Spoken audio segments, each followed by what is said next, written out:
లలితా సహస్రనామస్తోత్రం ధ్యానం. అరుణాం కరుణాంతరంగితాక్షీం ధృతపాశాంకుశపుష్పబాణచాపాం అణిమాదిభిరావృతాం మయూకైః అహమిత్యేవ విభావయే భవానీం. ధ్యాయేత్ పద్మాసనస్తాం వికసితవదనాం పద్మపత్రాయతాక్షీం. హేమాభాం పీతవస్త్రాం కరకలితలసద్ధేమపద్మాం వరాంగీం. సర్వాలంకారయుక్తాం సతతమభయదాం భక్తనమ్రాం భవానీం. శ్రీవిద్యాం శాంతమూర్తిం సకలసురనుతాం సర్వసంపత్ప్రదాత్రీం. సకుంకుమా విలేపనామళికచుంబికస్తూరికాం సమందహసితేక్షణాం ససరచాపపాశాంకుశాం. అశేషజనమోహినీ మరుణమాల్యభూషోజ్వలాం జపాకుసుమభాసురాం జపవిధౌ స్మరేదంబికాం. 29వ శ్లోకం.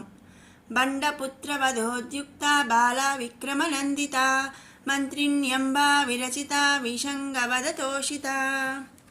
బండపుత్ర వధోద్యుక్త అంటే ఆ లోకకంటకుడైన బండాసురుని అనే రాక్షసుడి యొక్క పుత్రులను వధించినటువంటి బాలా విక్రమనందిత బాలాదేవి యొక్క పరాక్రమమును విని సంతసించినది. బండాసుని పుత్రులను 9 ఏండ్ల బాలాదేవి వధించింది. ఆ బాలాదేవి ఈ లలితాదేవి యొక్క పుత్రిక కావటంతో ఇంకా బాగా సంతోషించింది. అందుకనే అమ్మవారిని బండపుత్ర వధోద్యుక్త బాలా విక్రమ నందిత అని స్తుతిస్తున్నాం. మంత్రిణ్యంబా విరచిత విషంగ వదతోషిత. బండాసురునిపై స్త్రీ సైన్యముతో యుద్ధములకు వెళ్ళిన శ్రీదేవి యొక్క మంత్రిని అగు శ్యామలాదేవి బండాసురుని సేనలోని ఒక విషంగుడు అని అతనిని వధించటంతో శ్రీదేవి సంతోషించింది అని ఈ నామము యొక్క భావము. అందుకే ఆ శ్రీదేవిని మంత్రిణ్యంబా విరచిత విషంగ వదతోషిత అని స్తుతిస్తున్నాము. 30వ శ్లోకం.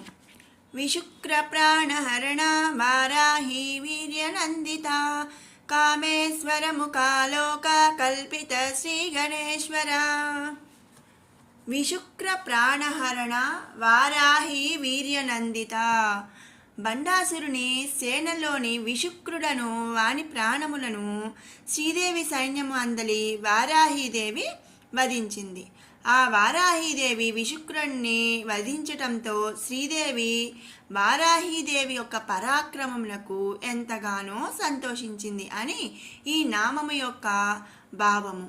అందుకే ఆ శ్రీదేవిని విశుక్ర ప్రాణహరణ వారాహి వీర్యనందిత అని స్తుతిస్తున్నాము. తర్వాత నామం కామేశ్వర ముఖాలోక కల్పిత శ్రీ గణేశ్వర. కామేశ్వరుని యొక్క ముఖమును చూచుట చేతనే శుభగణములకు ఈశ్వరుడు అయినటువంటి వాడిని సృష్టించినది. రాక్షసులందరూ దైవ కార్యములకు విఘ్నములను కల్పిస్తూ పీడించుచుండగా దేవగణములందరూ వారి బారి నుంచి కాపాడమని ఆ దేవిని ప్రార్థింపచేశారు. విఘ్నములు అంటే ఆటంకాలను కల్పించేవాళ్ళనమాట. రాక్షసులందరూ దేవతలు ఏమైనా యజ్ఞాలు కానీ పూజలు కానీ చేస్తున్నప్పుడు రాక్షసులు వాటిని అడ్డుకుంటూ ఉండేవాళ్ళు. ఆ అడ్డు అనేది రాకుండా ఎలాంటి విఘ్నములు అంటే ఆటంకాలు కలగకుండా ఉండేలా చూడమని దేవతలందరూ కూడా దేవగణములందరూ కూడా లలితాదేవిని ప్రార్థించారు.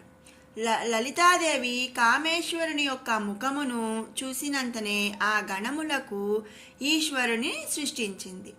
అతడు రాక్షసులు కలిగించు విఘ్నములను నశింపచేసి విఘ్నేశ్వరుడను నామమును పొందినాడు. విఘ్నములను నశింపచేశాడు కాబట్టి అతనికి విఘ్నేశ్వరుడు అని నామము వచ్చింది.